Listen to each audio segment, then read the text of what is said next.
All right, joining me now to talk some NBA from Hoops Tonight, Jason Timpf. Jason, how are you? I'm doing good, man. We're going to play a game. We're going to have three categories for you that you're going to choose from. Panic or patience, the lineup lab, and small sample theater. Those are our three categories for everything going on around the NBA right now, Jason. Where do you want to start? Panic or patience, the lineup lab, or small sample theater? Let's start small sample theater. Okay, small sample theater. We will start right there then. Okay, on Sunday night, we saw the San Antonio Spurs finally lose a game. They lost their first time of the entire season to the Phoenix Suns, who beat them 130-118 in the game. And the Suns, they held Victor Wembanyama to only 9 points on 4 of 14 from the floor. He had 2 assists to 6 turnovers in that entire game. And ultimately, the main thing we saw in this game, Jason, was a lot of double teams against Victor Wembanyama. The Suns threw 2 at him better than anybody has this entire season so far. And we've seen, Dallas tried it on opening night. We've seen the Nets try it. Nobody did it better than the Suns did with the pressure against Victor, and the Spurs performed quite poorly in this game. And so this is leading me to my question for you here, because with Victor this season, he's experienced so many double teams. When he faces single coverage, Victor Wembanyama and the Spurs are scoring 1.01 points per play out of isolations and post-ups. He turns the ball over only 5.9% of the time when he faces single coverage. Against double teams, 17 plays total, he's been doubled. The Spurs have scored only 8 points, so 0.47 points per play with a 17.6% turnover percentage. I would imagine the Suns showed a formula that we're going to see a lot of moving forward this season. What's your read on what we saw in that Sunday night game between the Suns and the Spurs? And do you think this is going to be something we see against San Antonio and Victor a lot more moving forward this year? Almost certainly. I don't think it'll look as bad as it did last night. Like, there was some stuff with Wemby last night that was kind of reminiscent of his rookie year, like him kind of getting dislodged off of his base and fumbling the basketball away, trying to dribble through traffic, seemingly just struggling with physicality, which is something that to start this year, it just hasn't been an issue, right? So I think some of it was like Wemby played a really bad game too. But the issue that you're calling attention to, I think, is significant in the sense that this is going to be the way that most teams will decide to guard San Antonio. And when they do, it'll highlight one of this roster's individual weaknesses, which is shooting the basketball, right? So they actually have been decent off the catch to start the season before last night, better than you would have expected. But last night, just 0.69 points per catch and shoot jump shot. That's obviously not going to get the job done when you're double teaming your best player, right? So I think it's going to be one of those things where, as a team, the Spurs are going to have to figure out how to address this specific issue. How are we going to score when Wemby has the basketball and he's getting double teamed? I think the Dylan Harper going down with the calf injury was kind of an issue too, because him and his ability to cut in offensive rebound has been super helpful for them in their spacing. Steph Castle's a guy who can do a lot of work in the middle of the floor off of Wemby as a cutter. Keldon Johnson as well. They can get more stuff that doesn't necessarily involve catch and shoot shooting. I think the bigger issue, though, that I kind of noticed from last night was, ironically, their defense. It's one of those things where even in the early part of the season when their schedule was pretty easy, they were still a mediocre half-court offense. I think they were like 14th or 15th in the league on cleaning the glass before last night's game.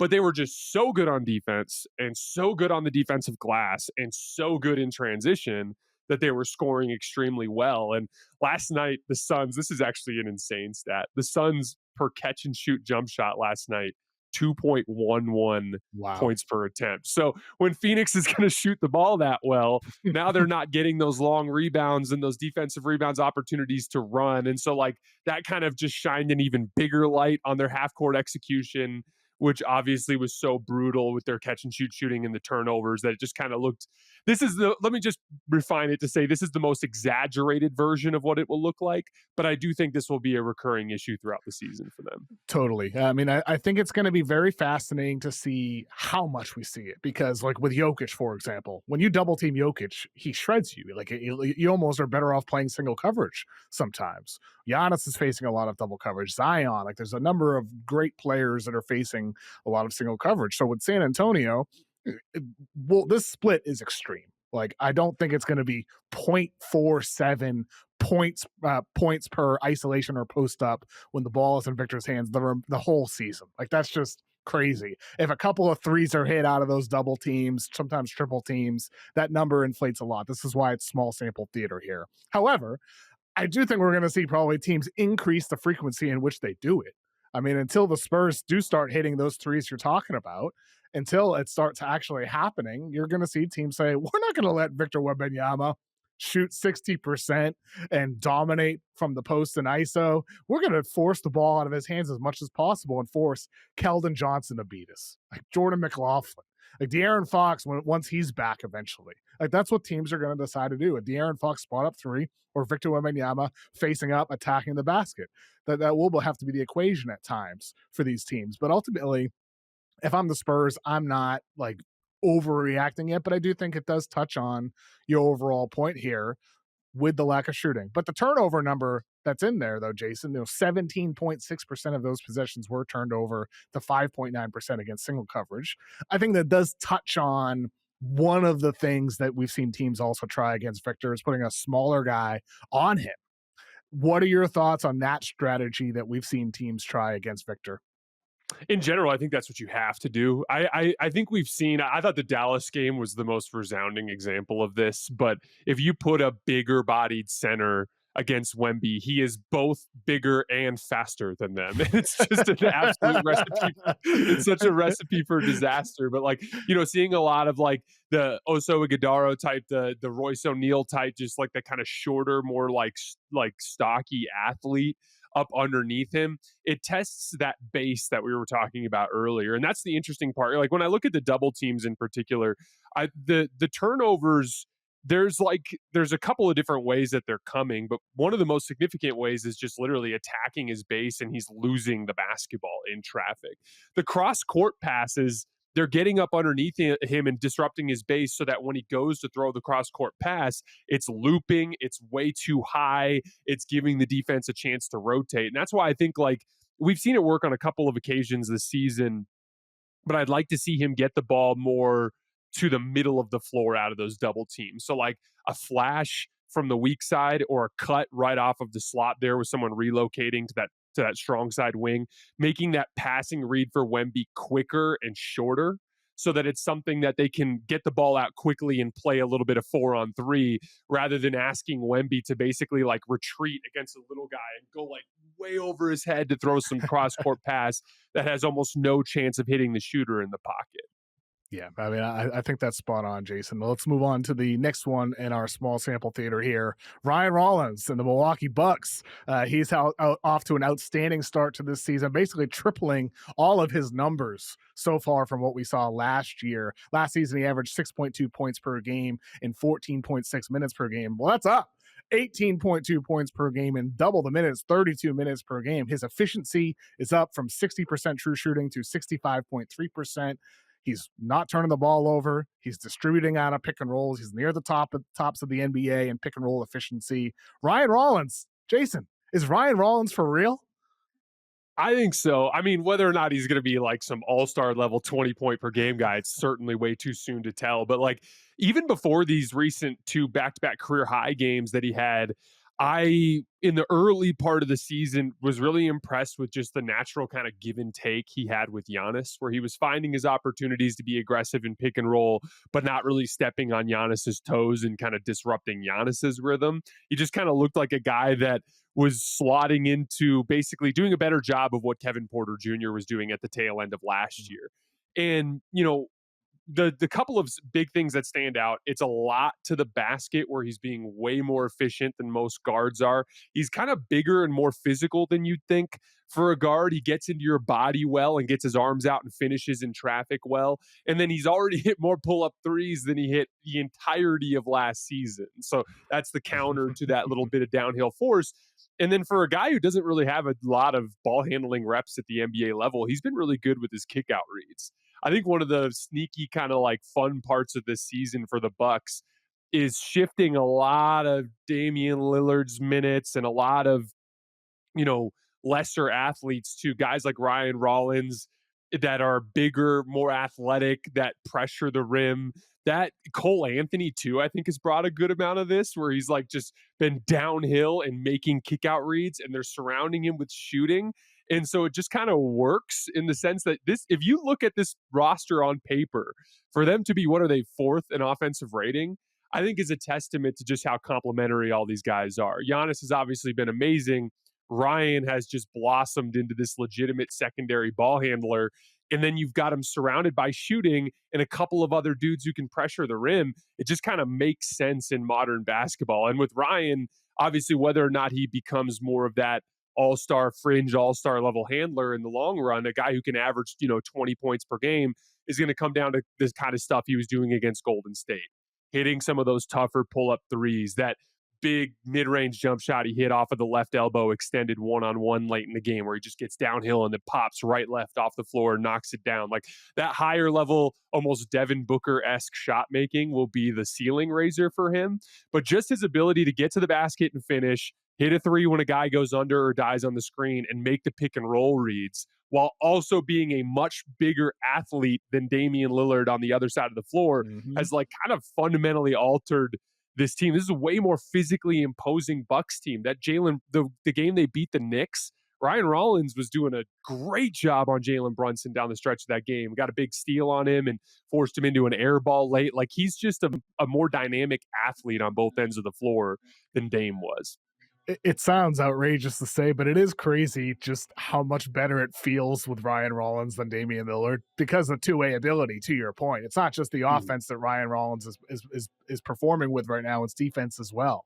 And it's just like with Dame, it was made out to be, and we all thought, or most people thought, it would be Giannis and Dame, this amazing combination, unstoppable in the pick and roll. Well, it never was, and it already looks like they have better chemistry with Rollins and Giannis, and Rollins and Turner look good. They're using Kuzma as a screener sometimes as well. Like every combination with Ryan Rollins is excelling. And ultimately with the Bucks, before the season started, in my predictions I wrote about on Yahoo Sports was about one of them was with the Bucks. I said the Giannis trade rumors are going to die. I said the Bucks are going to be too good. We're not going to hear about it until the summer, if that. We might never hear it again. It might be dead for good with the Bucks so far this season. They're 4-2. They lost over the weekend to the Kings on Saturday night by 2 points, 135-133. But they're 4-2. They beat the Warriors. They beat the Knicks. They've had some good performances so far this year. I'm a little bit surprised to still see them fourth in championship odds. Maybe it's too early to see big swings here, Jason. But They're fourth in championship odds right now. I'm sorry, fourth in the East. Fourth in the Okay, I East. was gonna say Fourth in the East, behind the Cavs, who are heavy favorites at plus 200. Then the Knicks, and the Magic still ahead of the Bucks. So maybe it's too early for these things to change. But I just think like they have the best player in the Eastern Conference with a really good supporting roster around him. It's wide open in the East. Maybe I'm weighting Giannis's presence too much, but I look at this roster and I love what I see around Giannis, and I feel like this team does have a chance to represent the East in the NBA Finals. I feel like plus 1,100 odds or whatever it is this morning. I think it's a little not.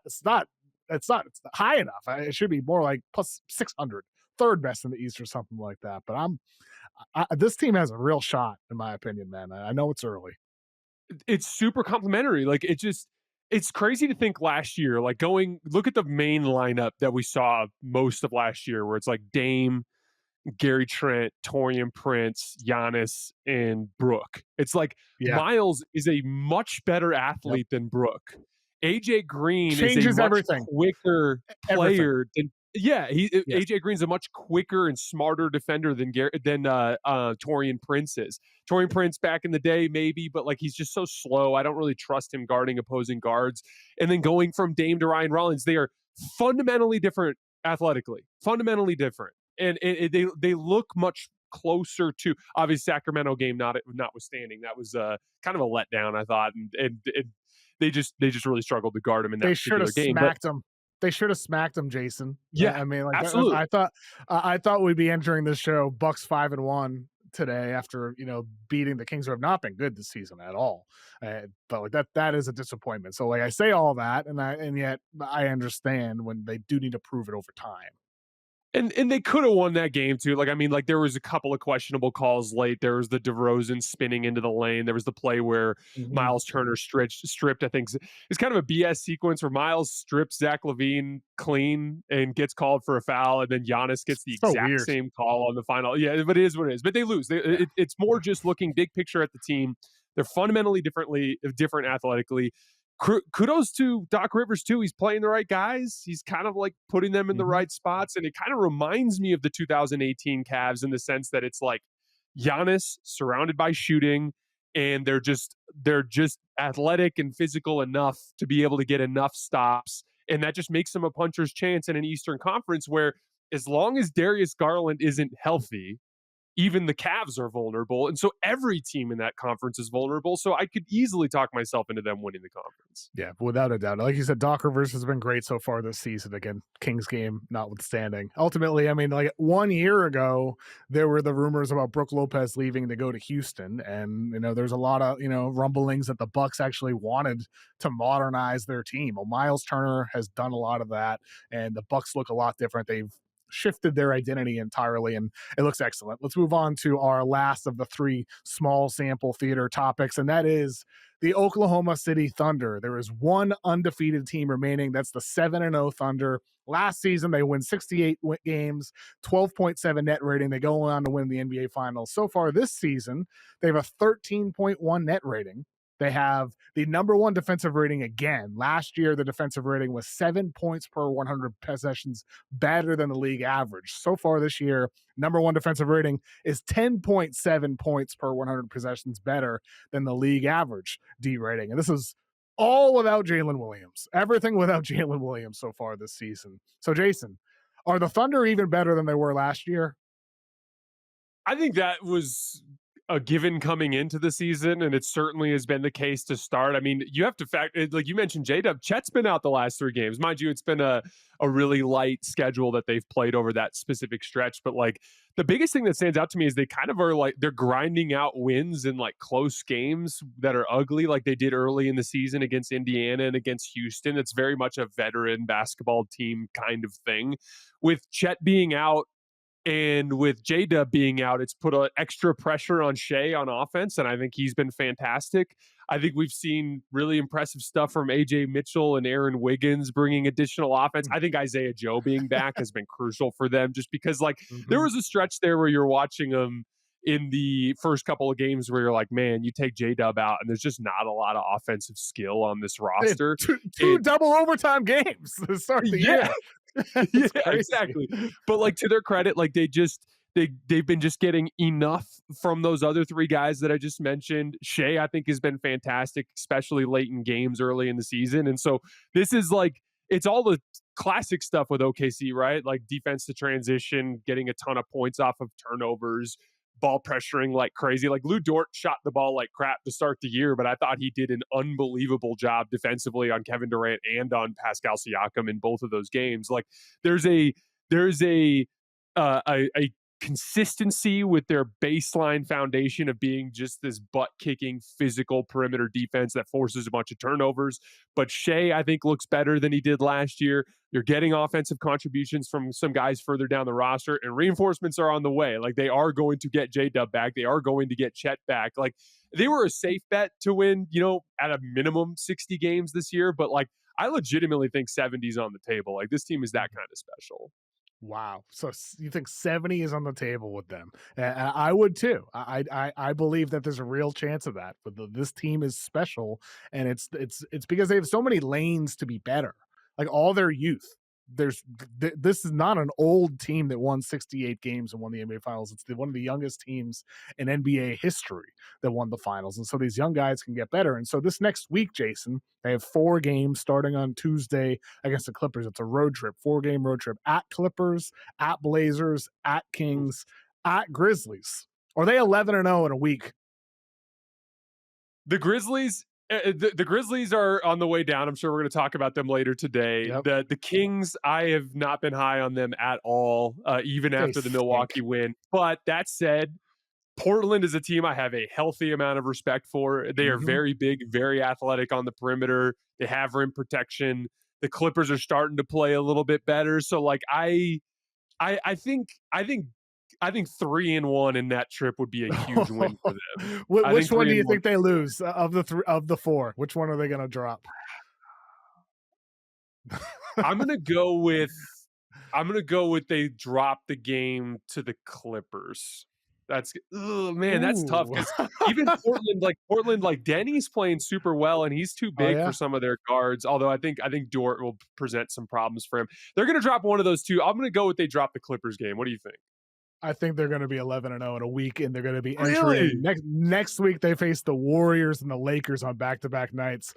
I think one of those or both of those are on national TV, and so they're going to be 11-0 entering Warriors and Lakers back to back, and it's going to be a big thing in a week from now.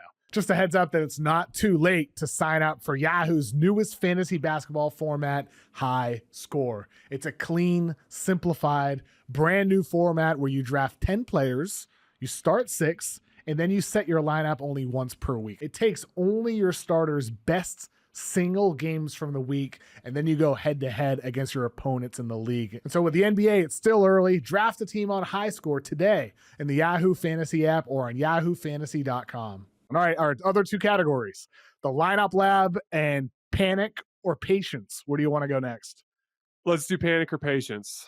Okay, panic or patience. Well, where else could we start but with Ja Morant, the Memphis Grizzlies? So Ja Morant over the weekend, Shams Charania drops the news that he was suspended for conduct detrimental to the team. That's because in a loss on Friday, he quit. He quit, just straight up quit in the second half of the game. Was not moving when he didn't have the ball in his hands. Wasn't putting in effort on defense. After the game, something must have happened specifically with him and their Grizzlies head coach, and they decided to suspend him for a game. And so with Ja Morant, we are in a situation now, Jason, where I have throughout the year, earlier in the year, I did my top 50 rankings. I had Ja Morant outside of the top 40. A lot of people on social media, particularly the Ja stands, as insane as they are, got very, very angry with me. And I reiterated that again. What happened in that game on Friday and what his diminishing performance is, why I have him outside of the top 40. And I put out some stats on social media about his at rim frequency by season in his NBA career as a rookie. 49% of his shot attempts were at the rim. This season, as of that night, it was 28%. Now it's down to 25%. So it's pretty much been cut in half, the frequency in which he's getting to the basket. And the problem is, Jason, he's also not improving as a shooter. This year, he has taken 32 3-pointers. He's made 5 of them. Guess how many air balls Ja Morant has of those 32 3-pointers? I saw a couple of them the other night. So I'm gonna guess a half dozen. How many? He's got 5 air Oh balls, man. 5 made threes. The shot does not look good at all. He looks like a player who has regressed. And so I bring that to the question here. The state of Ja Morant and the Grizzlies, Jason. Are you panicking or are you staying patient? I have been more or less of the opinion that the Grizzlies need to move on from the Ja Morant era for a little over a year now. I think there's above and beyond even there's the conversation about him and his career trajectory, which I think you laid out perfectly. A lot of similar stuff that I was going to hit on, like the jump shooting continues to get worse. I've listed his synergy shot attempts at the rim. He's decreased every single year since he made the All NBA team, and he's literally at 4.7 attempts per game at the rim per synergy to start this season when he was 9.6 in 2022 when he made All NBA, which is Wow, literally less than half. So he's like that's not he's getting to the crazy. rim less than half as frequently as he did, as you put in that chart, Yeah. that great visual representation. Like The, he the is raw numbers steadily, are crazy to hear, Jason. Like though the yeah, percentages I had on screen, but the raw only less than 5 times total per game blows my mind. yeah, And like one yeah. of the responses people had to that chart on social was like, "Well, 28% is still good." It's like, well, it's slightly above average for a point guard, but if you look at like these other great athletic guards, like Russell Westbrook was above 40% every year of his career. It never went down when he was just in his mid 20s. It stayed Mhm. up. And so that's where it's like, this is concerning with Joff. The shot's not going to improve, but he's also not getting to the rim as much. He talked last year about not dunking anymore. Like, that's scary. It's really scary when you project him forward. Exactly. And like, I don't think it's quite as bad as the numbers show in the sense that he's also clearly not being as aggressive to start the season to the rim. So like, do I think he's the same guy who got to the rim 10 times a game back in 2022? Obviously not. He's clearly declining, but it's also being exacerbated by his attitude and total level of engagement. And so when you put that in conjunction with the poor jump shooting, and then also like the last part of it too is like this roster. Like if I asked you in a vacuum, like, okay, we have this guy in Ja Morant. He's got this transcendently great foundational gift. It's the thing that has had me so excited about Ja forever and why it's hard to give up on him, which is he's incredibly good at getting to the rim and he's a very good short range shot maker. Like when he pops up off the ground, kind of like the Suns game winner. When he pops up off the ground in that 5 to 8 foot range and he shoots that little push shot, he hits it at an extremely high rate. As a matter of fact, I think he's 12 for 17 on floaters this season. He's great at that shot and he's great at getting to the rim theoretically, right? Obviously not in practice to start this year. And so I also think he's a great passer. I think he's a much better passer than people give him credit for. So like if you asked me what kind of roster he should be on, I would tell you he needs to be on a team that can space the floor. And this Memphis Grizzlies team has been the worst jump shooting team in the entire NBA to start the season. Even if you take out the Ja Morant pull-up jump shots and you focus more on catch and shoots, they're still one of the worst teams in the league at converting catch and shoot jump shots. And so it's kind of, in addition to any in a vacuum concerns you have about Ja Morant, it's also a roster that is not suited for his strengths. Teams are going to pack the paint against Ja just like the Lakers did. That is going to be the game plan, and that then accentuates his biggest weakness, which is he has never improved as a jump shooter. And then the last thing I'll say about it is this: if you're the Grizzlies, has this guy at any point shown any attempt to accept personal responsibility for what's going on or any self-awareness to what's going on around him? And that's the hard part when there's absolutely no positive trajectory in him as a basketball player, in fact a negative trajectory, and there's also a lack of self-awareness and accepting personal responsibility. It's just like, to me, the giant red flag of all red flags to say that this is not the right situation for him to be in. And it gets confusing because like I start to think, I go like, okay, well, what kind of team makes sense for Ja? And I think about teams like it'd be fun if like Boston made a move for a guy like Ja because they No, can surround him with not a shooting. But it's like, chance. why would Boston want him? Why would Boston Mhm. want him with everything that's gone on with him and his personality over the last couple of years? And so it's just a sad story because like again, I really do think he had a superstar foundational trait, the ability to get to the rim basically against anybody, and the ability to make short range shots and play make out of those situations. And it's just been an incredible underachievement to this point. It's a shame because that series he had against the Warriors where he was just absolutely unstoppable. Those highs were unbelievable. He was one of the funnest players in the entire NBA to watch, and he was also dominant. And ever since then, we just have not seen that version of John. To your point about the personality aspect, that's what made the quotes after the game just so alarming. I mean, like he's asked about what happened in the second half, like ask the coaching staff. Ask the coaching staff. You're the guy who quit on the freaking team. I mean, you're the leader. You're supposed to be the leader of the team. That's not how a leader has responded. And it's not the first time he's acted that way. Ultimately, if the play on the court were still at the level that it was in his prime, it'd be forgivable. You just say, well, that's just part of Ja, but it's not. And so that's where you look at the Grizzlies. Like, I'm slamming the panic button here with Memphis. I'm panicked because, like, this window very well could be shut. I think it is shut. They may not realize it yet, but I do think it is shut with the Ja Morant hopes of, leading the Grizzlies to a championship. Not going to happen, especially given his decline. Not happening when your power forward, Jaren Jackson, rebounds like a little guard.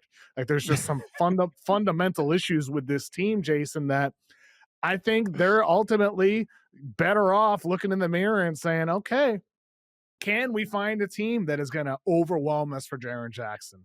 That's going to make an acceptable offer for Ja Morant. I'd be open to those things if I'm Grizzlies general manager Zach Kleiman. Is that going to happen?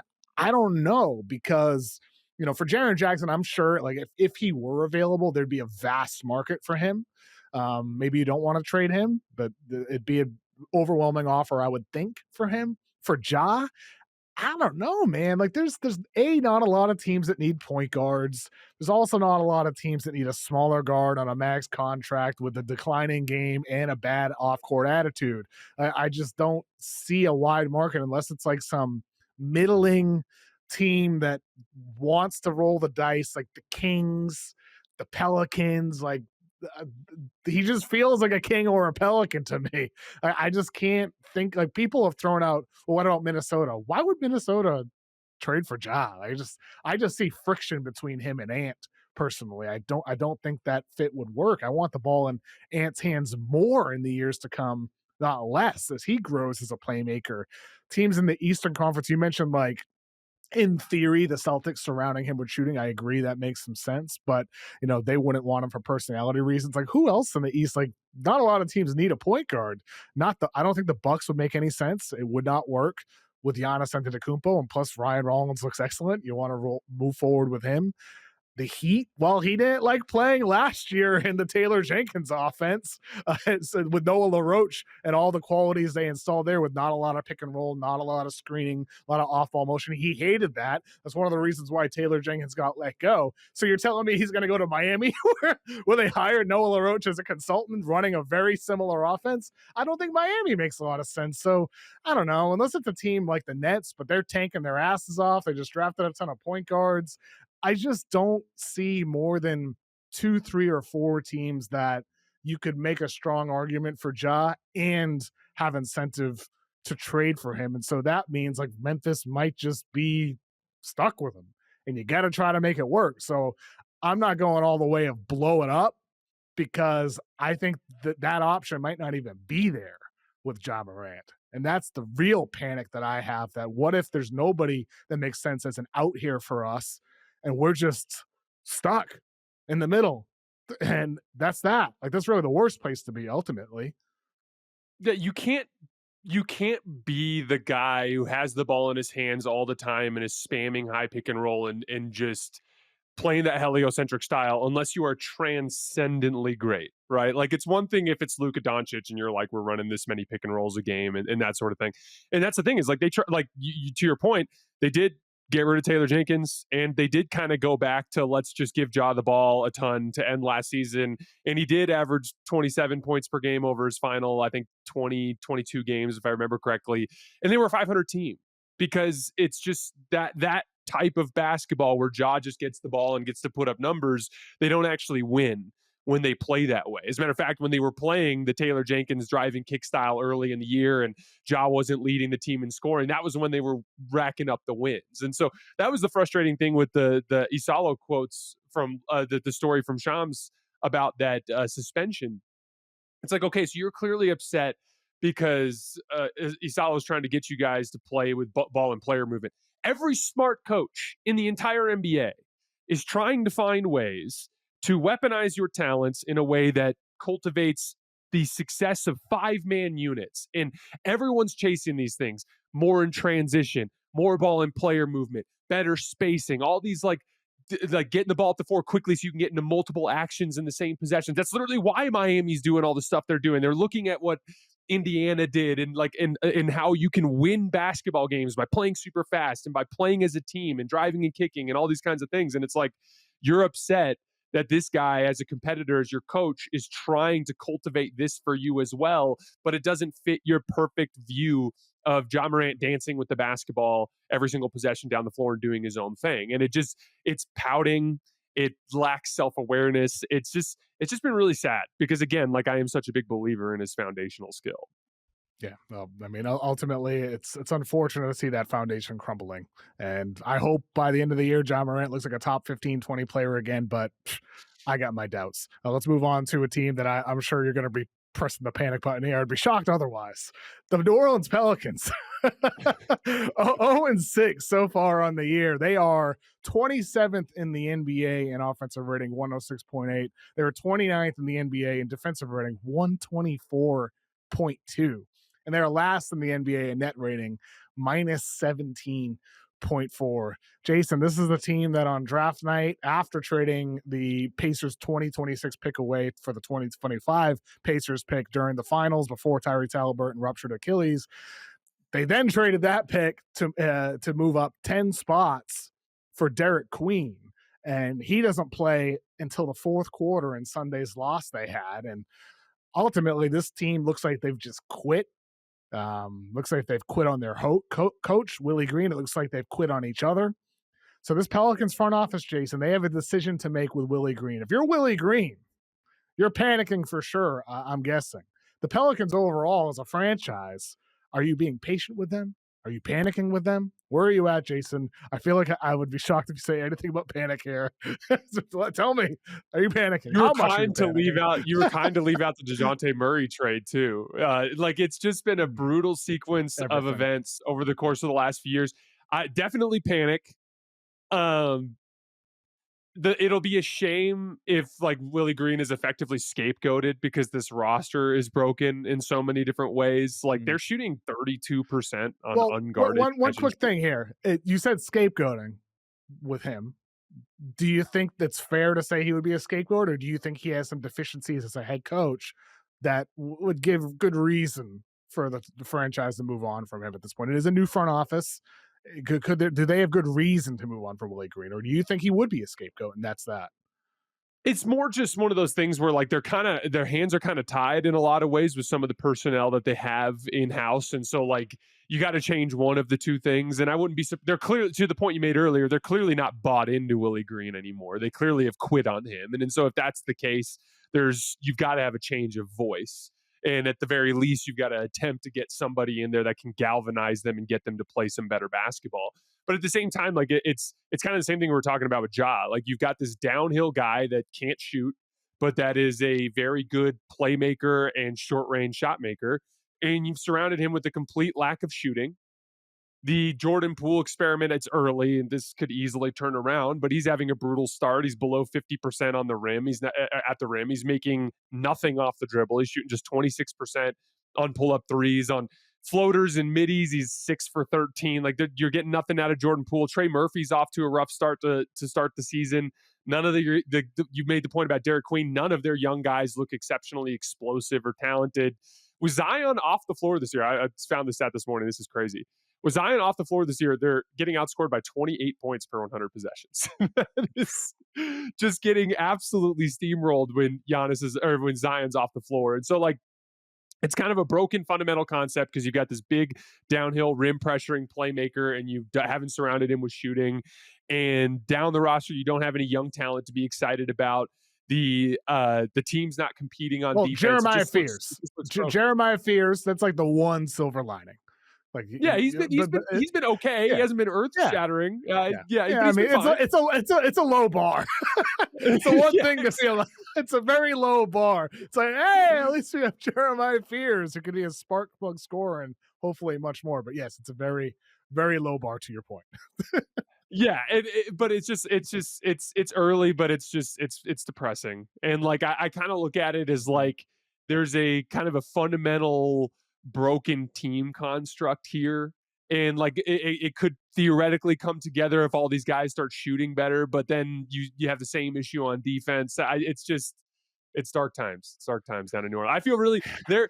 Here's a question for you: who's had a worse go of it over the last couple of years, the Dallas Mavericks fans or the New Orleans Pelicans fans? I mean, I think Dallas, because they actually had the guy and they lost the guy and Luka. But at the same time, at least you had a love. It's better to love and lost than to never love. Yeah. Right? the Pelicans have never had anything. It's just pure loneliness. They were like fun and spunky and exciting a couple years ago, and it's just gone. I mean, it's just gone. I know. It's just insane. I mean, the fact, like, if Joe Dumars could go back in time to the middle of the finals, he would never have had traded the Pacers pick next year for the one this year. And he never would have traded that pick they received and their own pick in 2026 to move up for Derek Queen. And that's also unfair to Derek Queen as well, because Derek Queen, he could be a good player. He could be.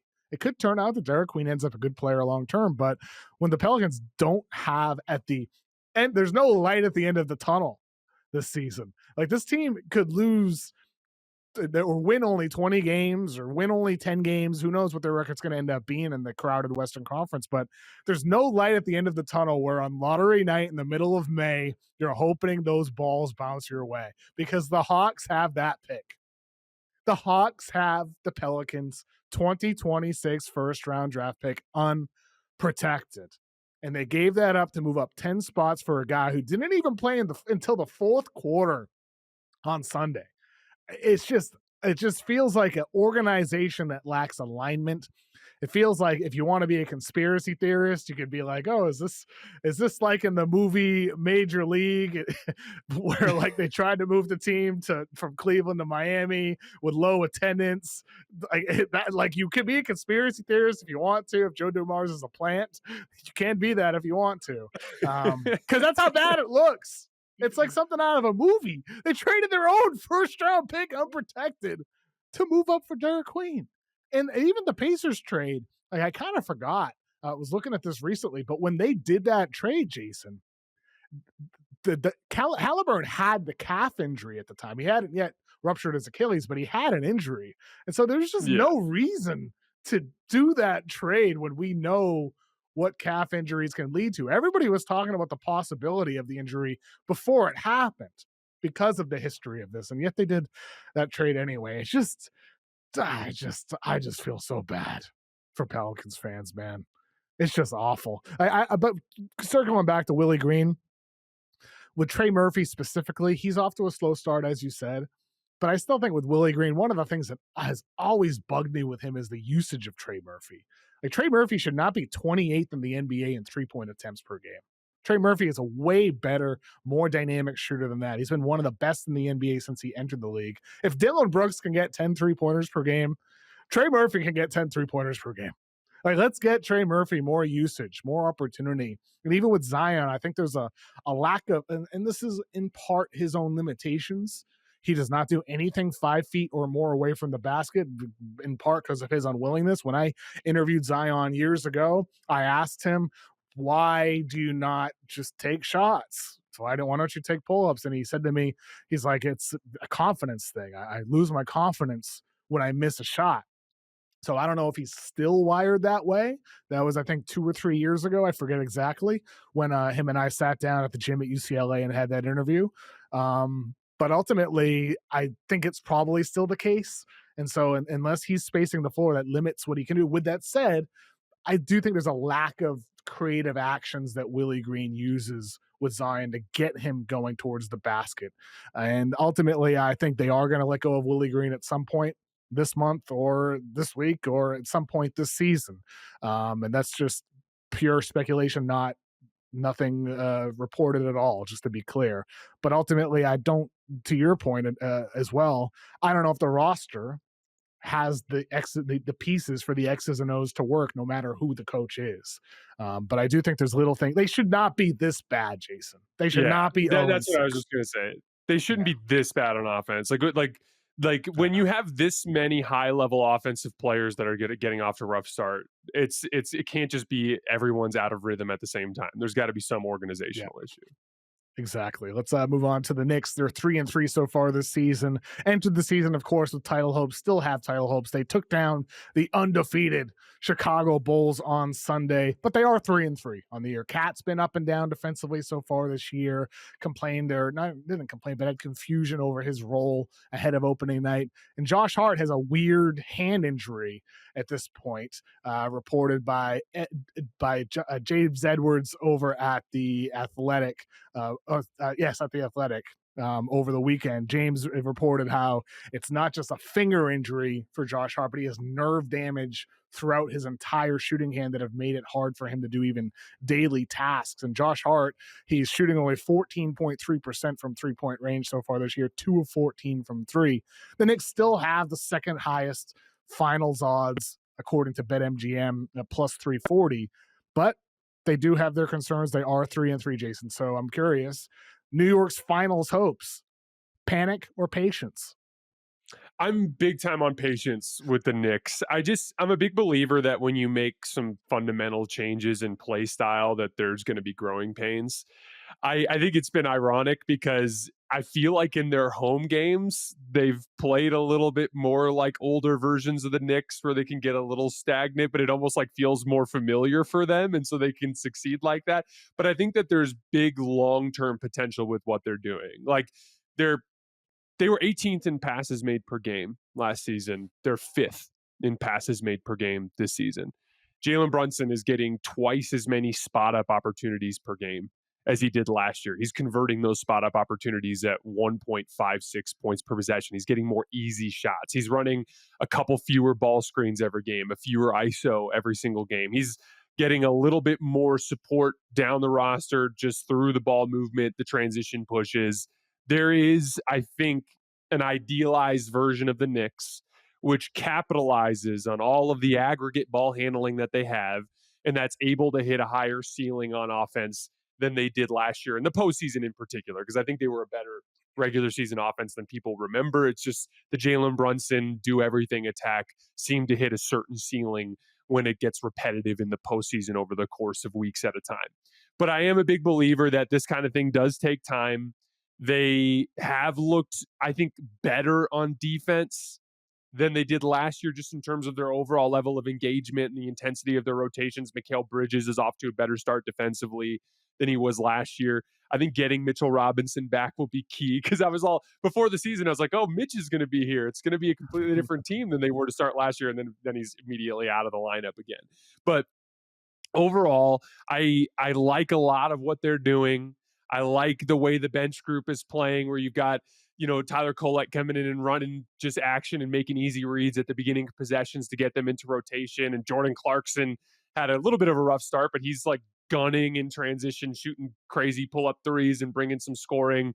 Landry Shamet's shooting the ball really well. Like, they've got a lot of things that are going well. It's just very clear that Cat is the guy that is struggling most with the transition to the new style on offense. And so I think that sort of thing's just going to come along in time. Again, like, such a substantial increase in their ball and player movement year over year. Give them a chance to kind of find their rhythm, and they should be better. I should admit, I personally have never been very high on the Knicks, not in the past, even not now with the new system. So you're not going to get me to come up here and be like, oh, this is a team destined to hoist the trophy or anything like that. But I do think if you look at their season last year, outside of the 4 wins against Boston, they were generally underwhelming throughout the entire season.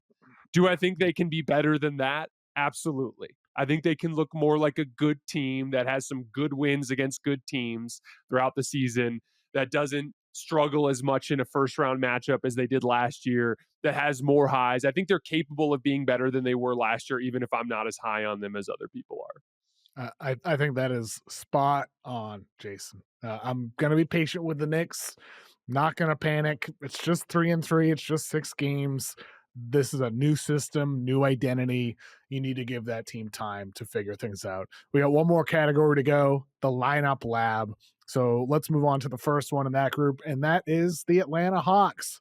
Trae Young is going to miss 4 weeks with a sprained MCL, and the Atlanta Hawks already lost on Sunday, their first game without Trae. But so far this season, they've done pretty well statistically without Trae Young. With Trae Young on the floor, they're posting a 114 offensive rating and a 123.2 defensive rating. So that's a minus 9.2 net. And then with Trae off the floor, their offense is worse, 108.5 offensive rating, but their defense is dramatically better, a 107.5 defensive rating, a +1 net rating. Small samples, of course, still, but how do you expect the Hawks to perform these next 4 weeks without Trae Young? So, first of all, I was just generally disappointed in the Hawks to start the season, even when Trae was on the floor. Yeah. And like, I get it. Like, Trae's not a good defender, and Trae in this season has had some low lights, and there have been stretches where he's been harmful, but they're not this bad. They shouldn't be this bad on defense when Trae's on the floor. They should be able to play better than they did. So overall, I was just kind of like generally disappointed. That said, like, the version of the team with Trae off the floor is very much a defense to transition team that forces a lot of turnovers and gets up the floor in transition. And so I think it just kind of allows them to essentially just have a higher floor when Trey's off the floor, because there's this kind of general expectation with their athleticism, their ability to force turnovers, and their ability to run. What concerns me is it's just dark times for ball handling once you get off of Trey Young. Like, Kristaps Porzingis has had a good start to the season attacking post ups, and like he's doing some damage there. Nickeil Alexander-Walker has been okay in his pick and roll reps, but like, to me, Jalen Johnson is still not a guy that you're going to give the ball in the half court and have him break down a defense. He's very much a transition weapon and an attack with an advantage kind of weapon. And so I think it's just going to be really hard for them to keep things afloat with the utter lack of ball handling. And one of the things that happens, and I think we've seen this a little bit with Phoenix even to start this year, because I was higher on Phoenix's defense to start the year. They've been okay in the half court in particular, but one of the things that happens is when you can't score, it gets discouraging for your defense. And you're constantly playing in transition on defense, and you don't have your defense set as often, and you're not as like locked in and engaged because you don't believe as much in what you're doing because you're not scoring on the other end of the floor. I think it can have a trickle down effect. And so I'm actually, even with the lineup data you presented, I'm a little worried about the Hawks over the course of this month without Trey. I am too. I think you nailed it with the lack of creation aside from Trey. And I think if Dyson Daniels had more point guardy qualities, you'd feel better. But even Dyson Daniels has been off to a bit of a sluggish start so far this season offensively. But ultimately, it is going to be. I think they're going to struggle without Trey. I'll just say that clearly. But I think it's going to be interesting to see how some of these guys perform without him, though. Like, I'm excited to see Jalen Johnson with increased opportunity and more on his plate. I can't wait to see Dyson Daniels tap into some of the stuff with him as a point guard we saw at lower levels. Does that develop by the end of the month? Is Daniels able to do more with the ball in his hands with that increased opportunity? Some of these guys, like even Ricochet, those touches are going to trickle down to guys like him who typically play more off ball as a complementary piece. And so that's where I think for the Hawks, maybe it could end up a blessing in disguise by the end of the month, even if you lose a few more games than you would have with Trey, because there's a lot of talent on the roster. Like, there's a lot of good players on this Hawks team, which is why people were so bullish on them entering the season. But I do think they're going to struggle at the end of the day. Let's move on to the Boston Celtics. So I'm looking at lineup data preparing for today's segment, and I see the Celtics pop up. So this season they've had 3 different starting lineups, but the four guys have started every game, and that is Jaylen Brown, Derek White, Neemias Queta, and Peyton Pritchard. And those teams, that 4 so far this season is outscoring opponents by 22.2 points per 100 possessions. They have a 126.1 offensive rating, a 103.9 defensive rating. We're dealing with small samples here. The Celtics are 3-4, but I've been impressed by the starters, regardless of that who that 5th guy has been in there, whether it's Hauser or whether it is Gonzalez, whoever it may be, or Josh Minott, who's had some great games for Boston so far. Are the Celtics secretly better than their record indicates, Jason? I think so. I think, first of all, they should have won the Sixers game. That one they toasted off over the final few possessions. The Rockets game was kind of weird because Houston had like the craziest jump shooting game I've seen from them. I think I had Okogie, Amen Thompson, and Tari Eason at 8 for 12. Wait. From 3. You mean the opening night Sixers game? Just to be clear, the opening night Sixers game. Opening. Yeah. Okay, just because I know some people are going to have the game where they went to the Halloween game. Yes. Yeah. So because they almost blew that other game too. Yeah, they handled the Sixers up until the end. Yeah, obviously that game was crazy too. But the game on opening night, they kind of like were spamming that Jaylen Brown high post up, and he just had a couple of bad possessions, and they ended up toasting that game off. But like they had the Houston game, they dealt with some crazy jump shooting disparity. Like Houston sneaky has shot the ball really well for a team that like has had a lot of question marks surrounding their jump shooting to start the year. But that and obviously in that game they couldn't score the ball as well. But overall, there's been a lot of things that I think have been strong indicators. Like the group that you mentioned, the starting group, this Pritchard, Derek White, Jaylen Brown group, they run a lot of really smart sets. They get the ball moving side to side, and they do generate good advantages. Neemias Queta, I've been like really impressed impressed with him to start the season. He's like been very active on defense and has been flying around all over the place and making things happen. The biggest issue is they can't defensive rebound to save their lives. And I do think that we've seen I think this season in a lot of ways has been a reminder of just how versatile and valuable Jason Tatum was, in the sense that he was a big part of their ability to generate quality jump shots, and they've had to take a lot more like questionable contested jump shots. And I think that's shown in their efficiency. They've dropped from 6th to 21st in overall jump shooting efficiency, according to Synergy. They're also like that defensive rebounding piece we just mentioned them getting smashed on the glass. That's a big thing that Jason Tatum used to help with. I think that Joe Mazzulla has done a nice job trying to like capitalize on margin with this group. Like he knows that they're limited defensively in the front court, so he's swarming drivers and forcing teams to kick out. They're giving up more threes, but they've been the best paint defense in the league to start the season. And then on the other end of the floor, still generating as many threes as they have. It's just like kind of manufacturing as much advantage and margin as they can with the limitations that they have. And they do have a very strong group of perimeter playmakers. And so like I generally have been impressed by them. I think for Boston in particular, to me, they've looked like what I expected this season. A team that has clear talent deficiencies at key position groups, but that has demonstrated a very strong basketball culture that has given them a chance to compete every single night. And we're learning, right? Like we're getting to see some like it's very interesting to see Josh Minot kind of just this big Oh, athlete yeah. who plays hard and that runs in transition and that can guard the ball a little bit. Like that's a super valuable thing in the context of all these perimeter players. Anthony Simons, it's like, okay, the pull up shooting's fun, but he can't really get to the basket. That's been a little bit of an issue in the early part of the season. And so it's kind of like proving to be a little petri dish of like experimenting with what the future version of the Celtics will look like. Yes, and you mentioned that Houston game, their most recent loss, 128-101 to Houston. In that game, Houston shot 19 of 29 from three, 65.5%. And just going to point out for listeners 2 weeks ago who might have poked fun at me for saying I was going to buy the dip on Reed Shepard stock after opening night. He's shooting Great game. 44.4%, 5.4 3-pointers per game. Just saying, Reed Shepard looking a lot better, a lot more comfortable since his stinker of an opening night against the best defense in basketball by far in the Oklahoma City Thunder. OKC makes everybody look bad. The Clippers. Mhm. This is our last topic here, Jason. The Clippers. One of the things I was most excited to watch so far entering the season was the two big lineups that the Clippers would use. They've actually used it a lot more than I actually anticipated, with John Collins being added, Brook Lopez being added, replacing Ben Simmons, who's not even a five, as their backup bigs. So far this season, Zubats and John Collins have shared the floor for 36 minutes. The Clippers have a plus 7.3 net rating. Brook Lopez and John Collins have shared the floor for 77 minutes. The Clippers have a minus zero point 0.6 net rating, so pretty close to even. Overall, though, with the two big lineups, the Clippers are in the pluses. Really, they've only done Zubats as a solo big. You haven't seen much of just Collins or just Lopez on the floor. But I'm curious, Jason, what have been your early impressions of the Clippers' two big lineups, and how do you think it does change the fortunes of this team potentially moving forward?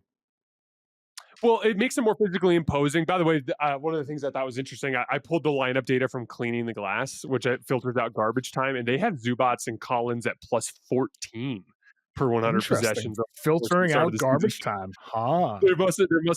There must have been a garbage time stinker in there for Yeah. that lineup at some point.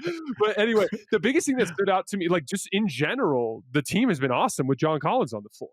And I think Oh, yeah. I think part of the thing that has been really good for this particular team is the Clippers have come out a little lethargic to start the season. I think it stems from their stars and kind of trickles down, but they've been a little lethargic, a little bit like not quite as locked in as you would have expected for this veteran team that kind of loaded up over the summer. And what John Collins has brought is like high motor athleticism. Like he's running his lane in transition constantly. He's rolling hard out of ball screens. He's doing damage as an offensive rebounder. He's just a athletic wrecking ball around the basket.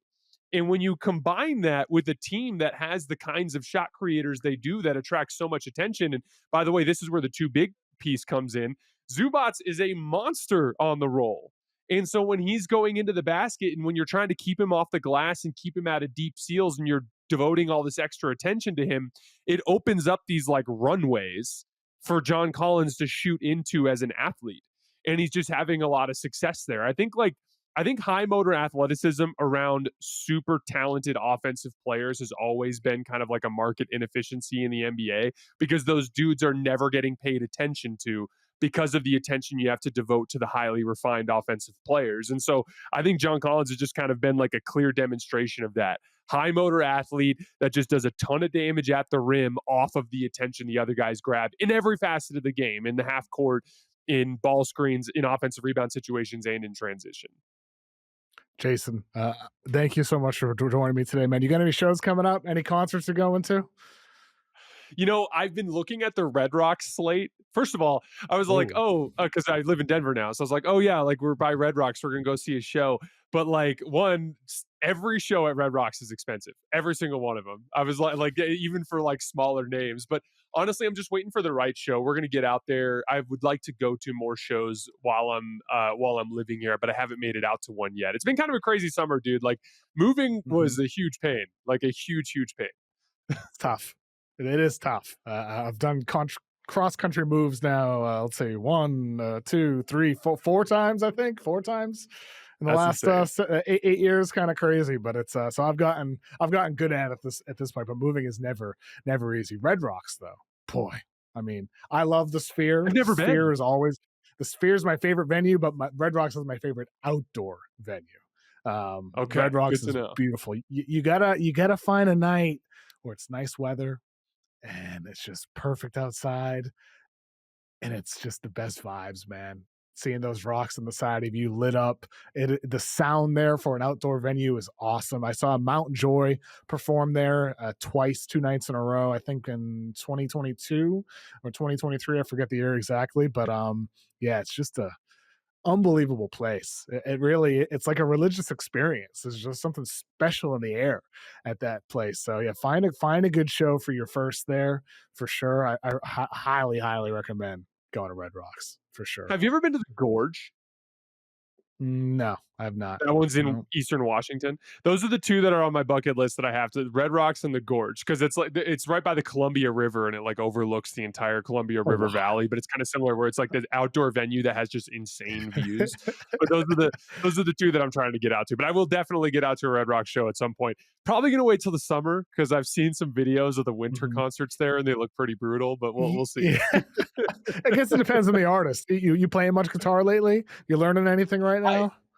The last couple of weeks, not so much. Obviously, just getting back into the Mhm. groove. But I sent you a picture. Actually, I got my guitar studio set up at home. I'm Mhm. still trying to figure out all the little bits of artwork that I'm trying to do. But I got my guitar gods all up on the wall to help inspire me every time. And Looks like, awesome. I'm trying to like, I've been having a lot of fun with it. I'm trying to get more refined on the technical side of it, which is the more boring side. But it's like stuff that I'm trying to learn.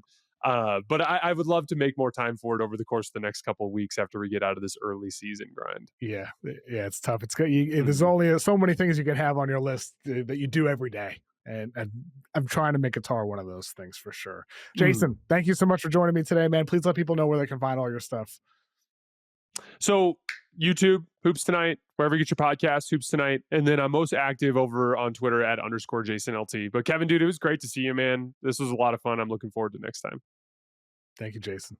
All right, with college basketball season starting on Monday, let's preview draft prospects to watch with Jeff Goodman. All right, it's time for draft class to discuss the 2026 NBA draft class, preview the college basketball season from the field of 68. Jeff Goodman. Jeff, how are you?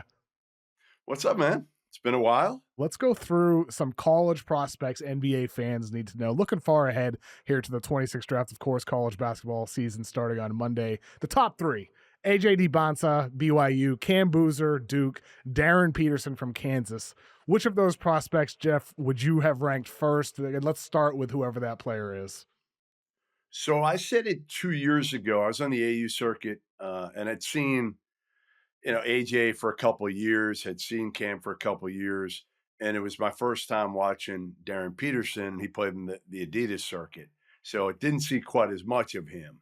And I saw him probably play 4 or 5 times, And then I remember going up to one high major coach, and I love AJ and I love Cam. Love them. Love them. You're not going to hear me say a bad word about any of these three guys. But I walked over to one high major head coach and I was like, why isn't this kid the number one player in the country? I don't understand, because the difference for me, Boozer, and we'll get into it, I'm sure, but AJ's probably got the highest upside. Boozer plays hard all the time and produces all the time. Peterson is 6'5", 6'6", is a killer, can shoot it, can get to the basket, can make people better, can defend at a high level. He's long, he's athletic, he's smart, he's competitive. He's just got the whole package, where AJ has most of it. Don't get me wrong, he has most of it, Kevin.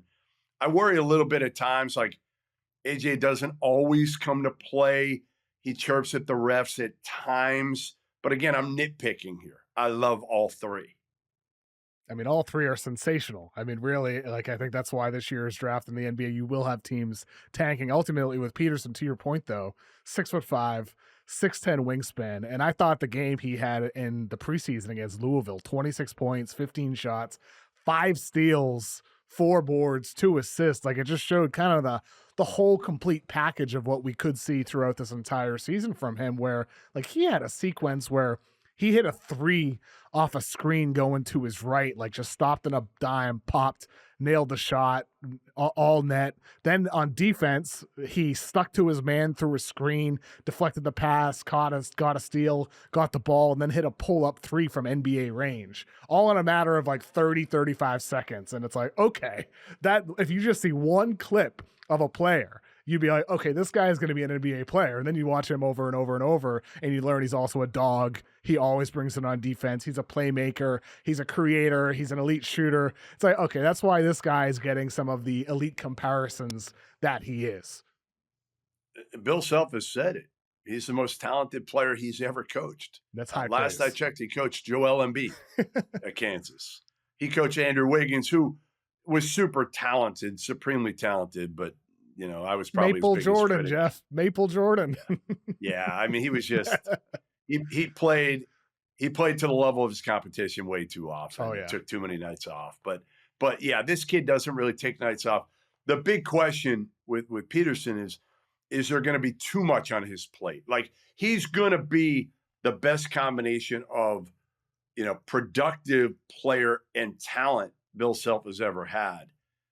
But the question is, does he have enough around him to take this Kansas team to a Final Four, to make them where they're top 10, or they just don't have a lot of shooters around him or the highest level talent. They got a freshman in, this kid, Cole Rosario, that they got in, reclassed freshman, who's big and strong and can shoot it.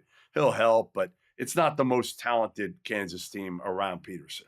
Now, do you think from an NBA draft standpoint, that's something that when you talk to NBA teams, they'd be, concerned about if Kansas isn't winning at the level? No, not one bit. No, not at all. Zero. In fact, I think in a way, teams already know that. So Peterson's fortunate in that, like, sometimes you want those lower expectations, and I think he'll overachieve, and people understand that, this team isn't set up to win a national title. So if somehow they go to a Final Four, it'll give them even more value in terms of, a winning type player, which I think he is. I think he's, again, like, that dude just comes to play, and he doesn't give a shit about the other stuff, Kevin. Like, he does now on the level of 1 to 3 of not giving a about the other stuff. I would say Cam Boozer is among the elite I've ever been around, of just being focused on winning and the right things. Like Cooper Flagg was like that too. They're similar. Like, Cooper didn't do a one-on-one interview all year during the season last year. Cam won't be that, because that was like agent driven too. But Cam just doesn't care, doesn't say much, kind of vanilla, just wants to play ball and win games. And listen, there's a reason. And I'm sorry, I'm going to get onto the Cam Boozer thing already here, but Feel free. There's a reason I'm picking Duke to win it all this year. And it is Cam Boozer, period. The dude does not lose. Did you see the clip of him and during a preseason game at halftime, getting his team going. It's like, dude, it's preseason, and I'm getting fired up watching this clip of a teenager getting his team going. It's really no wonder that Cam Boozer won a national title every single year in college, a state championship, right? Yeah, and at Peach Jam, which is the preeminent summer event, the one that everybody goes to, the one that kids cry when they lose at. So it's not this normal AU event. And he won it all 3 times. And, 2 of them came against Cooper Flag's team. It's insane. I mean, look, I think with Boozer, most people you talk to have him third behind DeBonsa and Peters. I think that's purely an upside, ranking. I think what a lot of people would say it that way. But Boozer, 6'9", 7-foot wingspan. We saw in his best game in the exhibition phase for Duke, 24 points, 23 boards, 6 assists. I feel like with Boozer, one of the things that people say about him entering the season is, well, DeBonsa and Peterson are clearly offensive initiators. They're creators. They're bucket getters. Boozer isn't that. But do you think Boozer's creation is a little bit understated because you see him with pull-ups, the post-ups, the quickness, the fluidity? I feel like maybe there's more there than people are giving him credit for. Would you agree there? Or do you think that the people who do say he's below those other guys are in the right? They're in the right, but I'll say this: he's really expanded his game. Since I first saw him 3 years ago, now he can step out. He, slowly kind of every year I saw him, it was okay. He was more of a low post guy at 15. At 16, he was able to kind of step out and make him from 15, 17. And this past summer, a year ago, he was able to really shoot the ball from 3 at a pretty good clip. So whatever you need him to do, he's not a great athlete, but he's super cerebral. He's always in the right place defensively. Um, you know, I compare him a little bit, again, like a Cooper Flag in terms of how he approaches the game, a Tim Duncan, not in terms of his game necessarily, but like the methodical, fundamental way that Tim Duncan was. And again, he wasn't a guy that was flashy, not on the court, not off the court. Cam Boozer's similar.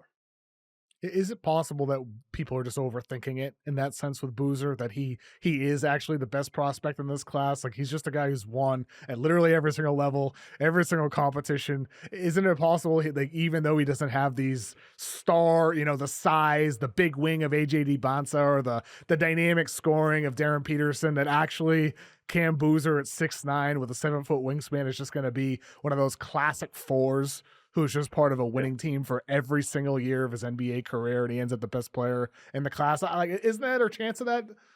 Yes. No, there's a chance he averages 20 and 10 at Duke.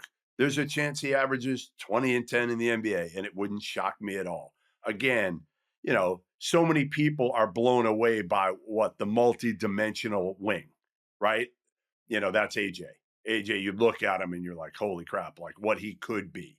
Darren Peterson, same thing. The guy that you put the ball in his hands and just say, hey, he can make a play no matter what for himself and for others. Boozer's different. And that's why I think he ultimately doesn't go number 1, but I think he could go number 2. And I think he could be he's the safest. He's the safest pick of the 3. You know what you're going to get out of him. But again, I would agree to the critics that would say, like, his upside isn't quite as high as those other 2 guys. I think it's a fair thing to say. I mean, especially given what you said about Peterson, and then with AJ DeBonsa, he's 6'9", 7'1" wingspan. He's a very talented offensive creator. With AJ, what do you like about his game, and what are some of the things that you need to see him get better at to become the number 1 guy come next June? I mean, his length, his athleticism, his tenacity, his ability to, again, be that guy who can do everything, right? Like, he can score in every way possible. He can be a menace defensively because of his length, because of his athleticism. A Paul George type player, but I think mentally tougher than Paul George ever was. And I mean, maybe not. That's not saying a ton. Well, that was the funny thing about But what Kevin Young said to your writer at the Field of 68, Sam Lance. He said, Paul George comes to mind as like a guy with a two-way ability that he's asking AJ to be this year. But I agree. Like the mindset is just opposite ends of the spectrum. No yes, disrespect to Paul George. No disrespect. right. But AJ DeBonsa, he's from Brockton. I'm from Brockton. I know the type. I mean, he's an MFer is what AJ can be on the court. Yeah, and his dad is from Brockton and pushes him hard. But AJ's also super smart. All three of them are really all three of them. I've gotten a chance to know all three of them. Boozer, like I said, doesn't say a whole lot, but again, they're different personalities, but I think they're all high character guys. To me, I think the biggest thing for AJ is just the consistency in his 3-point shot. That's the biggest thing that I worry about. But again, with a lot of those guys, I mean, if you had ever told me that Jaylen Brown would be I know he didn't shoot it great last year from three, but would be what he's been in the NBA in terms of an above average 37% 3-point shooter, I would have said no way back at Cal or in high school when I saw him on the AU circuit. So I think DeBonsa works. I mean, they're all workers too. Like I said, you can't nitpick at these three. You can't even do it, Kevin. Like I hope people don't start to do it during the season. No, people will do it. People are going to do it. I know. Gonna do it. I know. All I'll say is like tank. Like the Chicago Bulls, like you're doing it all wrong right now. You're doing it all wrong. You think it's that type of year where even some of these teams, and we're recording the this Celtics. Yes. Well, as we're recording this, for what it's worth, as we're recording, the Bulls are 4-0. The Celtics are 2-3 right now. That's too many wins, is what you're saying for these teams. Hell yeah!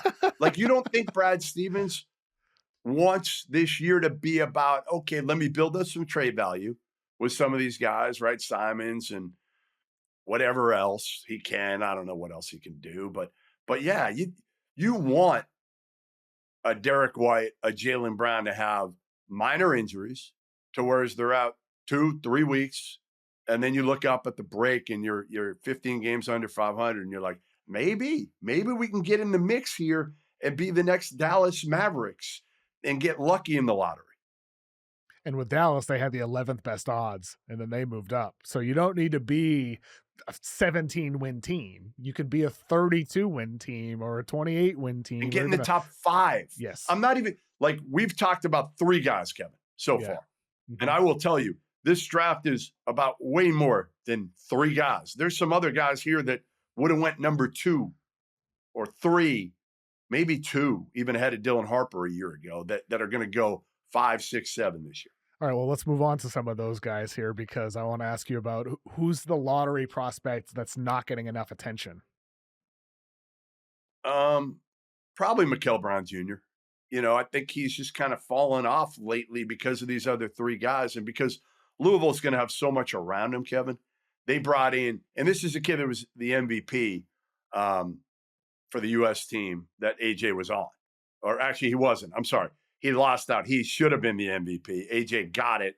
Mikel Brown deserved it. Freshman at Louisville, was a small point guard a few years ago and has grown. He's now 6'4". He's long. He can shoot it from 30 feet. I've seen him in workouts. I mean, he can really shoot the ball. And against Bucknell in their preseason game, nasty. Just pull up at the end of the first half. He's and he might be, as much as I just told you, like the 3 kids off the court are awesome. I'm not sure I've been blown away by a kid speaking to him for 30 minutes like I did a couple months ago with Mikel Brown, a freshman, a kid his age, and his dad works him. This is a relentless worker who, again, has gotten better, still figuring out his body. And that's one of those things where in the past he was small, so he would use the floater game and understand he couldn't finish through contact. Well, now he's 6'4", so he's trying to get adjusted to this now that, hey, I'm athletic now too. I wasn't that athletic.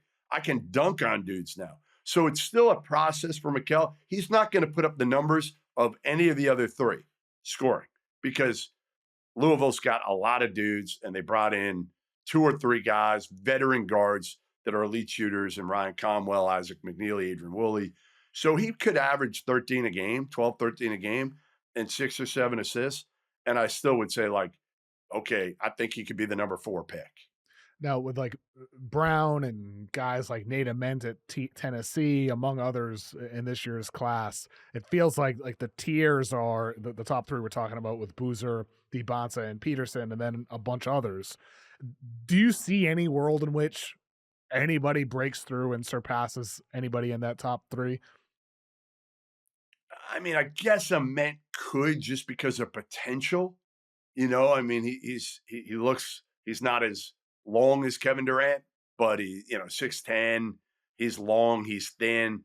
He's not going to put up the numbers, physically. But he had I think he had one game on, 25 points and 25 rebounds. He's tougher than he looks, but it's going to take him some time at Tennessee to get going. Could he?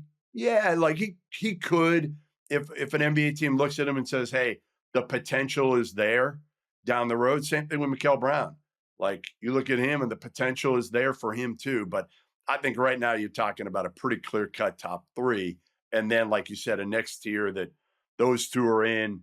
Caleb Wilson from North Carolina. He's got to be in there. I mean, The Wilson DeBonsa battle, BYU versus UNC. Sometimes it felt like those guys. Oh, wait a minute! It's like kind of the Spider-Man meme, right? Where it's like I don't often go against somebody with all this size, length, versatility, and athleticism. Yeah, they look similar, right? They are. They're both 6'9", super athletic. AJ's game's a little more refined, Yes, I think, than Caleb's is. But Caleb's also already an elite defender. Where AJ needs to put his mind towards, as you said, when reading the story from the quotes from Kevin Young, he needs to put his mind towards being that. Same thing with Peterson. Like it's hard. I mean, a lot of these freshmen, right? They're not used to, dominating the game in the defensive end. But now I think all these guys have the ability to be really, really good defenders. Who's your favorite senior first rounder? Bennett Sturts, maybe? Oh yeah, that's my guy. Yeah. I keep forgetting Bennett is a senior now. So last year in Charleston, Drake played here and came in with a bunch of kids, like D2 kids, right? That their coach had brought up, Ben McCollum had brought with him from the D2 ranks. And I fell in love with Bennett Sturts right away. Big guard, big point guard, 6'4". Talk about a kid who knows how to play, man. Like this kid is just cerebral, does whatever you tell him to do, can shoot it, can get in the paint, can guard. He's not the most athletic dude in the world, but he went from I'm not kidding when I tell you, like, not on anybody's list ever to now where he might have been able to go and be a first-round pick last year. The coolest part is, so he calls me when his coach went to Iowa, goes from Drake to Iowa, and he goes in the portal like every kid does when their coach changes their job, pretty much. You just put your name in the portal. And he calls me and he's like, "Hey, just want to let you know I'm going with Mac. I'm going with my coach to Iowa." And I'm like, "Oh, you're putting out a huge graphic. You're making an announcement like every kid does now, right? Like every kid, it's got to be done just right, and they got to get the attention." And he's like, No. He's like, "Just tweet it out. I don't care. Whatever you want to do." And he made, Kevin, I'm telling you, he could have made $3.5 million on the open market. Really? And I bet you he didn't even make $1.5 million from Iowa. But he understands like the value of loyalty and also the value of playing in a system. And Ben McCollum taking a chance on him when he had no Division I offers coming out of high school, but also like how this system really suits his game. He's not necessarily a breakdown guy, but he's big, he's smart, high IQ, great passer, can shoot it, can score from the mid range, can get to the basket and finish. He's not going to do it and dunk on dudes, but man, I freaking love this kid. Love him. I think I forget exactly where I had him ranked last year before he officially pulled his name out, which was kind of the expectation that he wouldn't stay in last year's draft class. But with him, it's like the pick and roll feel for the game Oh, it's insane. feels Insane. NBA level, right? Like he Yes. can pull up, Yes. he can snake the pick and rolls, get into the mid range, has a little bit of a floater, like a really good floater. So if he's not able to get to the rim, he still has a touch and an ability to wait like outside the restricted area, and the passing.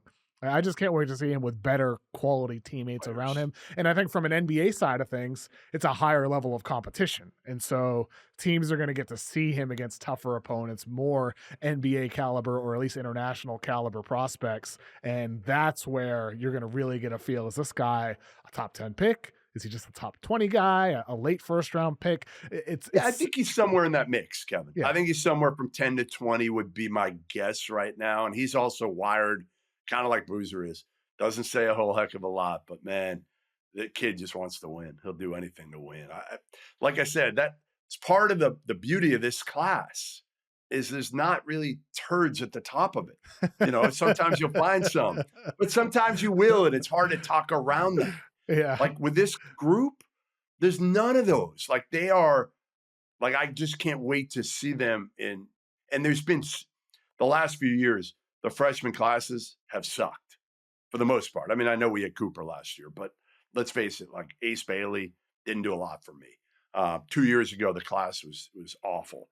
This year, like we've waited for this type of class for a few years. It's a potential all-timer class is what it really is with those guys up top. And one other guy I think that could be a potential response to that kind of category of favorite senior prospects is Yaxel Lendenborg at Michigan. I mean, he's transferring from UAB. It's going to be very, very interesting to see what he does, kind of replacing Danny Wolf, who had a big year after transferring there from Yale, becomes a pick for the Brooklyn Nets in the late first round. And we'll see how his rookie season goes with Brooklyn. But with Lendenborg, like the dude's probably going to put up massive numbers. I wouldn't expect that to change. Like last year at UAB, he's like putting up 30 and 15 in one night and 28 and 12 the next night. It was like some massive numbers from him. Can you tell the listeners a little bit about his game?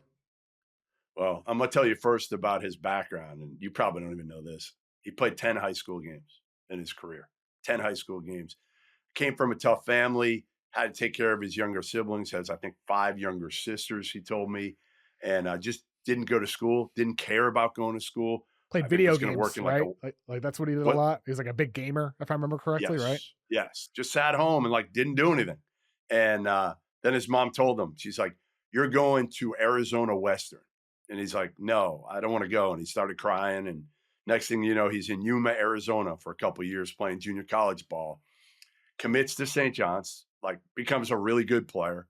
Said he was terrible when he first got there. Commits to St. John's. Mike Anderson gets fired, goes to UAB, has a really good year. Could have went in the portal and made a couple million 2 years ago. Never even entertains it. Is again that loyal.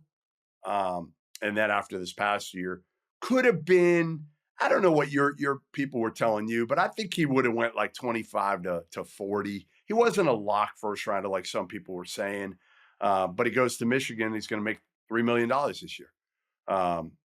So he is not an exceptional athlete, but a well-rounded, like you said, he's got some of like, Danny Wolf to his game in terms of the passing ability, an elite level passer, who's an okay shooter, but just kind of a Swiss Army knife type guy who, again, I think plays his way into the first round as a lock late first rounder.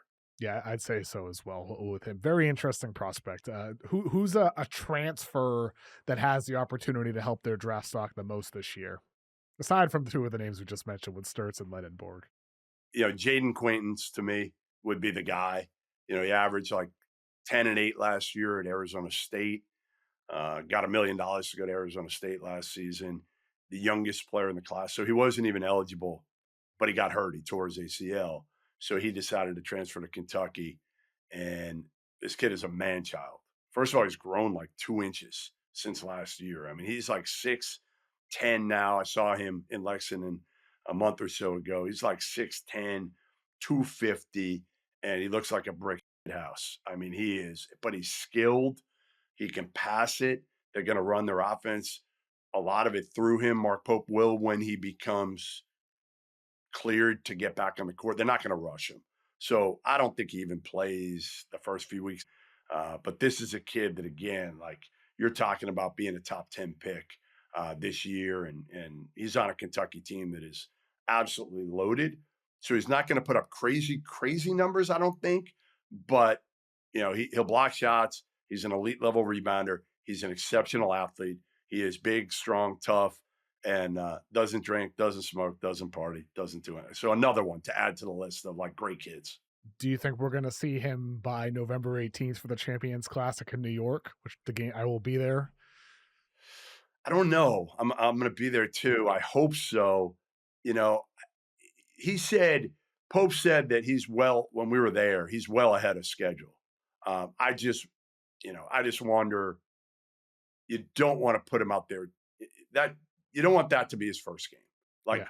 not there, not there. He better get one before that if he's going to play in that. I would think he plays. I just don't think you're going to see the real Jaden Quaintance. Like, I think you're going to walk away being like, okay, he played 10, 12 minutes. He didn't do a whole lot. I got to wait and see what he's like in January and February. Yeah, I think so as well. Somebody to be very, very patient with. Who's this year's Cedric Coward? The kind of the no name, unknown. Nobody's thinking about him except for the real draft junkies. And then becomes a lottery pick or a mid first rounder. So who's this year's Cedric Coward? So I just saw him the other day, just talked to him, Tyrone Riley of San Francisco.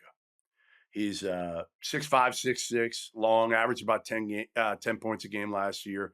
An elite defender, long, athletic, can guard, lefty, gets after it, plays hard, huge upside.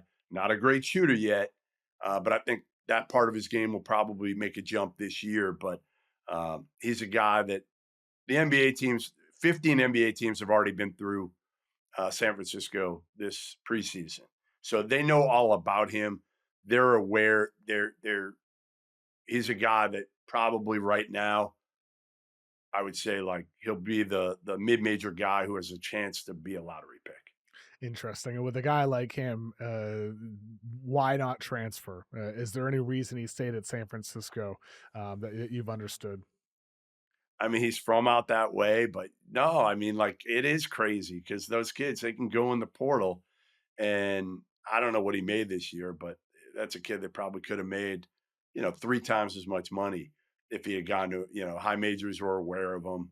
But some of these kids understand that maybe they weren't highly recruited like Starts coming out, and there's some loyalty with some of them, and he also realizes, hey, you know what? If the NBA guys are on me already, well, that means I'm doing something right here, and they get the understanding that for Bennett Sturts especially, like, okay, yes, you might have gone somewhere else and made more money this year, 3.5 million. But if you're going to the wrong system, does it hurt you? And then you fall out of, you're not a first round pick and you never see a second contract in the NBA. So, the investment, right? The investment of these teams, if you are a first round pick, is very different than you fall out of the first round. So I think for some of these kids, their agents are giving them good advice, which is, hey, you know what? It worked with you in this spot or with this coach. Be careful. The grass isn't always greener on the other side. Yeah, I think ultimately, San Francisco's going to face Santa Clara twice this season, and Santa Clara had featured Jalen Williams, who just won an NBA Finals and has become one of the top 20, 25 players in the NBA. And he was a lottery pick. You don't need to be at a Kentucky, a Duke, one of these big name schools in order to get the attention of NBA scouts and GMs nowadays. You can play at San Francisco and scouts will come to you and learn everything they got to know and still take a risk on you in the middle of the first round. You don't have to leave. So it's really about where you're comfortable. Yeah, yeah. Like again, I think there's something to be said for that in this day and age where most kids are taking the money. It's kind of cool to see that some are and again, staying loyal might be the wrong word, but just understanding the value of like, hey, it's working out for me. I'm not going to screw this up. I mean, it's just so funny talking about it this way, how much things have changed with college basketball, with Oh, transfer crazy, portal and being talking crazy. about guys who get offered triple at different schools. What a I mean, different JT world, Toppin, Jeff. think about it. Like AJ is probably going to make, and this is a guess. Nobody knows exactly what it's going to be, but when all is said and done this year, AJ Demancini is probably going to make $6-7 million. Six. Now, this was the year. If there was a year to come out of high school or be in college, it's the year because rev share comes in next year. We just don't know what things are going to look like. It's going to be harder. Teams are probably going to have to cheat again. Where this past year it was just like there were no rules. There were no rules. There was no cap. There was no nothing. Um, so this was the year. I mean, look at Braden Smith. Decided to stay at Purdue, and he's going to make great money. Don't get me wrong. He's going to make like $2.5 million. But if he had gone in the portal, like he could have doubled that. Some school, JT Toppin paid Texas Tech $4 million. You're telling me a school wouldn't have paid Braden Smith, the best point guard in the country, $5 million? Probably. And he'd be making the league minimum in the NBA. That's why these Right. guys are deciding to stay as long as they can in college. Like Of course. win at a high level. Hopefully, Well, the compete for a international national- guys, Yes. Kevin. Yes. And I know we're not going to talk about this, but it's really changed this year with all these international kids now coming into college, 22-year-olds. Dame Sarr right? going to Duke. Yeah. Yeah, they're making money. They're making real money. They're making more money to come over here right now. And a lot of the college coaches are like, well, why wouldn't I want a 22-year-old, kid DeRitter at Virginia, 22 years old? I'll take that. A kid, Sananda Fru, is a German kid, 6'10", who's not a freshman. I think he's deemed a junior at Louisville. Well, yeah, if you could do it. But next thing you know, I've said this, I think in a year, LeBron's going to be like, well, why can't I go and play with Bryce James? What rule is going to stop me? I'll sue the NCAA and everybody wins. Can you imagine that? It's far-fetched, but not that far-fetched. I know, really. What's your take on what are you understanding from NBA teams about this? There seems to be a positive feedback in your experience talking to NBA people about this. They love it because they get a chance to see all these kids here. They don't have to go over, and a lot of these scouts don't, make a ton of trips. Some do, but there's a lot of them that aren't going to go over there multiple times. Now they can see all these kids over here. Now, again, the international crop overseas isn't going to be great this year. That's going to be the difference. But yeah, I think they're looking at, some of these kids, kid Neo at Virginia Tech, who almost came out after a strong combine. And Mike Young has said, the Virginia Tech head coach has told me, he's the most talented player I've ever coached. He's kind of like Igor from BYU last year, but a better shooter, 6'9" point guard. So there's a kid that I think to really watch from the international group that could take a jump, because Mike Young also one of the best coaches and developers in the game. So that kid's going to get a lot better this year. Jeff, appreciate you so much joining me today, man. Please tell people all about the Field of 68 and where they can find your stuff. Yeah, so Field of 68, we started up about four or 5 years ago, Rob Doster and I, and we cover college basketball like nobody else. We have shows every night. We have guys like Tyler Hansbrough, Randolph Childress, Matt McCall, myself and Rob. John Fan has been on it. He helped started this thing off. And basically, we cover college hoops like nobody else does, 365 days a year.